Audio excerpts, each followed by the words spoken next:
Is that wiki? Yeah, there it is.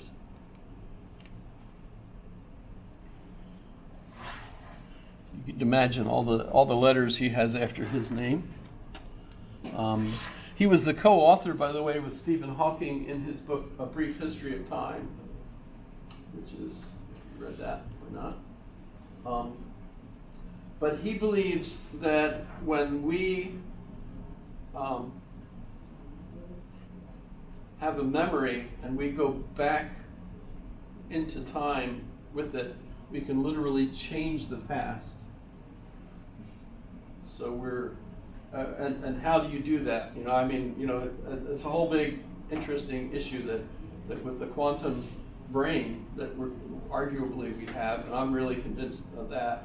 My favorite version of it is his, actually, and it's the orchestrated objective reduction theory.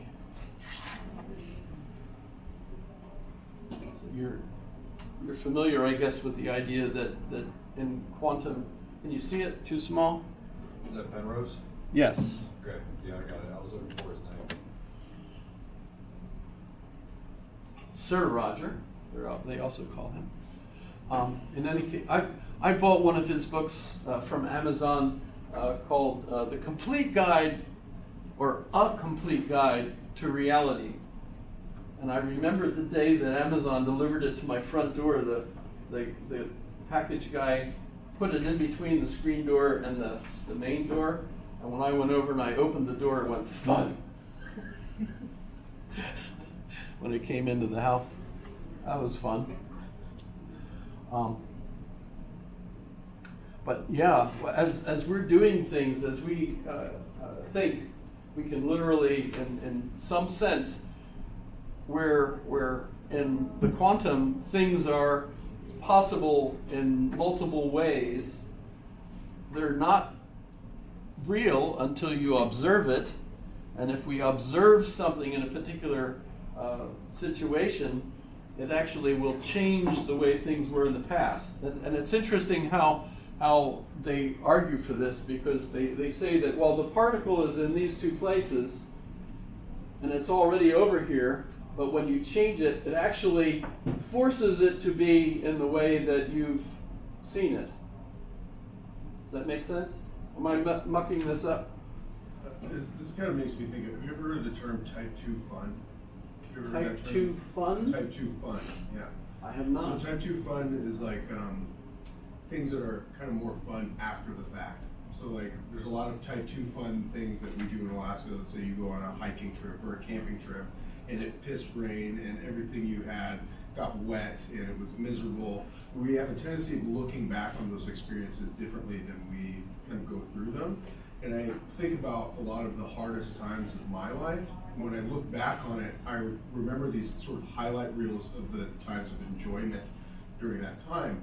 Does that mean that it changed history? No. I feel like our memories, or at least mine, is kind of designed in this way that I sort of remember things that are more a pleasant experience, you know? I don't tend to remember kind of how hard things were maybe as clearly as I remember sort of those highlight reels, you know? And so I think, like, when I do things, I try to keep that in mind that, hey, I'm going to look back on this differently than I experience it, you know?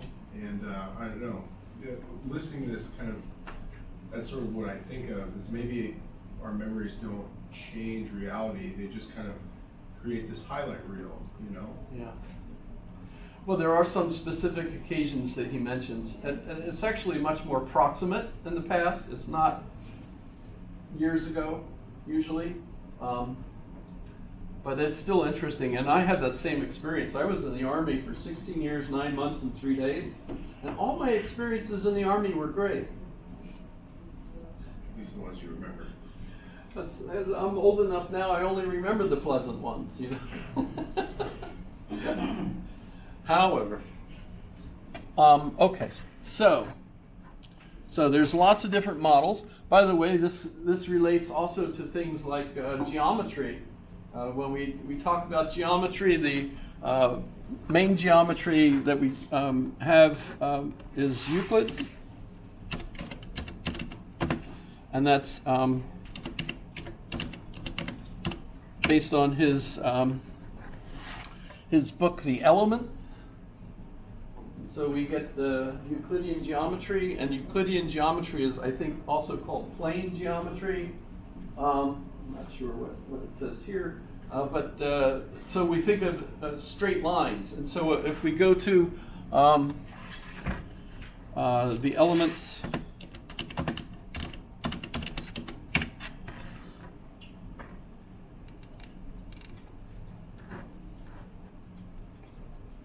is this the whole thing? Yep, okay. So it starts off with definitions, if I recall, then axioms. The definitions are things like a point is that which has no parts, a line is a series of points, the ends of a line are points, an area is a shape framed by lines.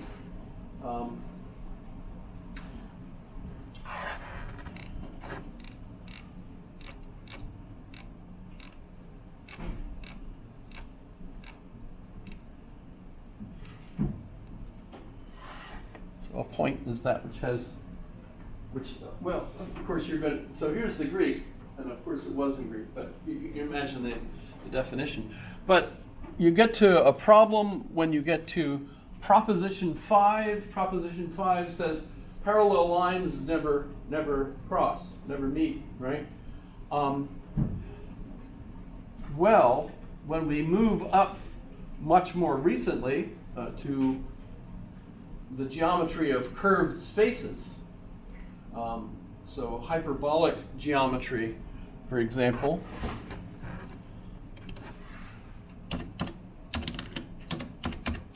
Actually, I'm not sure how you pronounce that. It might be hyperbolic. So notice it's non-Euclidean, and it's curved spaces. Well, like the Earth, for example. So if you picture the Earth and you look at the lines that move up to the North Pole, they're parallel lines, but notice what do they do when they hit the North Pole? They all converge, right? You know, so when you have curved spaces, the geometry is different than Euclidean. So notice that you have different models of geometry for the tool, right? What tool do you need for this? If you're building a building, you want to use Euclidean geometry. Because if you're using hyperbolic geometry, it's going to take you a heck of a lot longer, and it won't make any difference. And there are problems, because in hyperbolic geometry, you don't have right angles because of the way the lines come together and so on. But if you're trying to put a man on the moon, you need to use hyperbolic geometry because everything you're dealing with is in space. And of course, that's the same problem with gravity. If I mentioned gravity, we have the model of gravity. You know, everything falls down. Aristotle thought it was because everything knew its place and wanted to be there. We end up, thank you Galileo and Sir Isaac Newton, with the idea that the Earth attracts things. You know, it's heavy, and so it attracts other things because of the weight. Although there's, of course, that neat experiment that shows that Aristotle's wrong. Aristotle thinks things fall faster when they're heavier.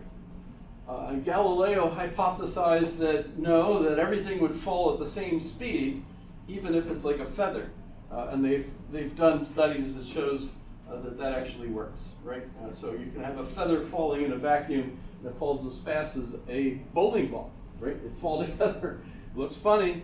There's a video, so you can watch it if you want. Okay, so geometry is also like this idea of models, right? So we have lots of different models.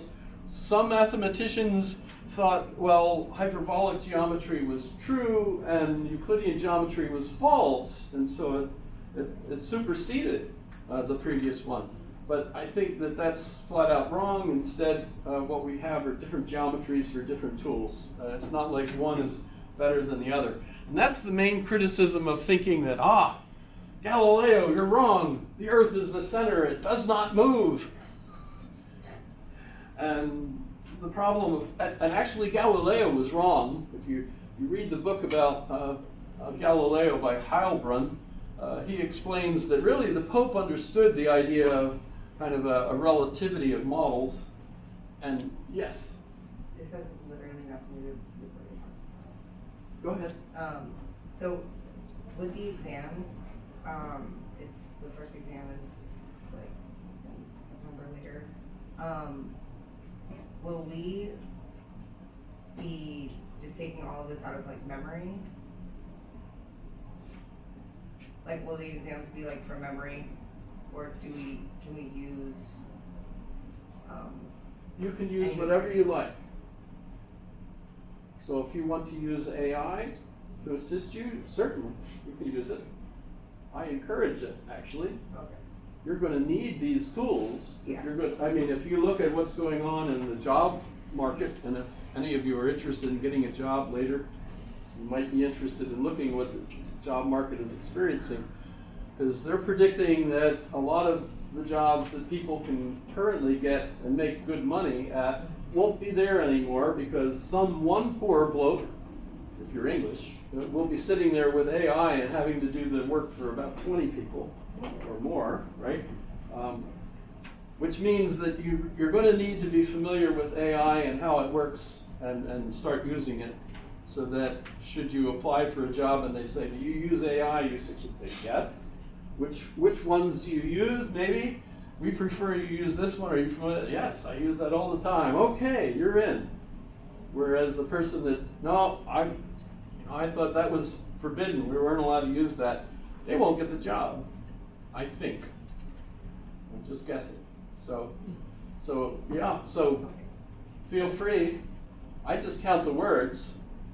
They don't even have to be in English. And I understand, I feel guilty about doing this because I was raised Roman Catholic, and I feel guilty about everything. And in fact, I feel guilty if I'm not feeling guilty about something. So I was really trained well, right? But at the same time, I want you to like me, and I want the course to be useful.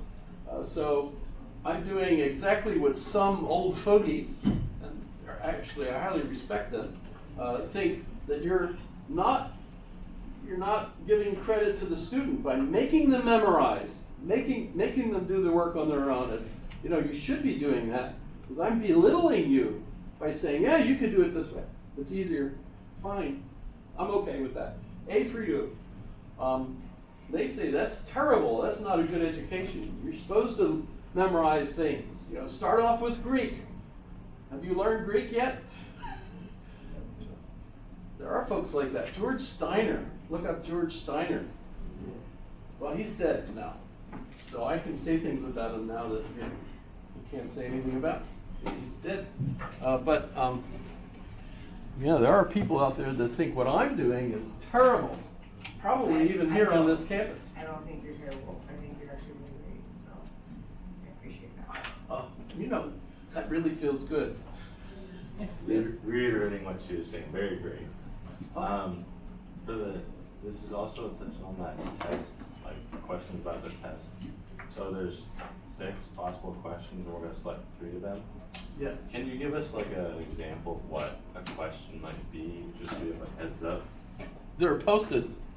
Oh, they're posted? They are posted. So yeah, you could go to my current syllabus will use the same links to go to the exams. So if you go to the link and go to test 1, there's the first test. And test 2 and test 3 are already there too. And I would think that you probably have an answer for each of these questions already. And if you feel like sending me an answer already, you're welcome to do that. But you're also welcome to change your mind after we talk about some of the subjects that are involved as well, right? And remember, the main thing is becoming as fluent as possible in the language of philosophy. And how do you become fluent? Immersion, right? You know, so the more you spend time reading, talking, writing, right? The more familiar you become with the vocabulary, the more fluent you'll be, and the higher the grade you'll get in a graduate record exam, for example. Although you have to be careful, because some of the things I say disagree with what the exam expects you to say. But I'll try to say both. This is what the exam will expect, and this is what I think. Because I think some things differently than the standard.